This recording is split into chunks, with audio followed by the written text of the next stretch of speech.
உங்க ஸ்பௌஸ் உங்களை பயங்கரமா மேனிபுலேட் பண்றாங்களா? நடந்தது ஒண்ணு, ஆனா சொல்றது வேற ஏதோ மாதிரி சொல்லுவாங்க.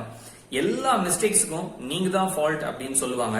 நீங்க இல்ல நான் ஃபால்ட் இல்லன்னு ப்ரூஃபோட எடுத்துட்டு போயிட்டு அவங்களுக்கு ப்ரூவ் பண்ணா கூட ஒண்ணு அவங்க நீங்க சொல்றது பெருசா கண்டுக்க மாட்டாங்க, அப்படி இல்லன்னா பயங்கர சீரியஸ் ஆகி கடுப்பாயிடுவாங்க. இவங்கள தான் நம்ம டாக்ஸிக் பர்சனாலிட்டிஸ் அப்படின்னு சொல்லுவோம். இந்த மாதிரி டாக்ஸிக் பர்சனாலிட்டிஸ் பயங்கரமா அபியூஸ் பண்ணுவாங்க.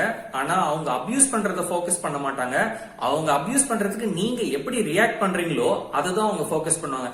ஏன் இப்படி ரியாக்ட் பண்றீங்க, ஏன் ஓவர் ரியாக்ட் பண்றீங்க அப்படின்னு நீங்க ரியாக்ட் பண்ணது மேலதான் அவங்க ஃபோக்கஸ் பண்ணி ஃபால்ட் உங்க பேர்ல தான் இருக்குன்னு சொல்லுவாங்களே தவிர அவங்க உங்களை அபியூஸ் பண்ணதுனால தான் நீங்க அப்படி ரியாக்ட் பண்ணீங்க அப்படிங்கறத பத்தி அவங்க பேசவே மாட்டாங்க. நீங்க ஒரு டாக்ஸிக் பர்சன் கூட இருக்கிறீங்களா இல்லையா அப்படின்னு தெரிஞ்சுக்கணும்னா நான் இந்த புக்கை படிச்சுட்டு இதுல டாக்ஸிக் பர்சனாலிட்டிஸ்னா என்ன, அதுல இருந்து எப்படி நம்ம வெளியில வரலாம் அப்படிங்கறத படிச்சுட்டு கொஞ்சம் கொஞ்சமா புரியறத நான் உங்களுக்கு ஷேர் பண்றேன்.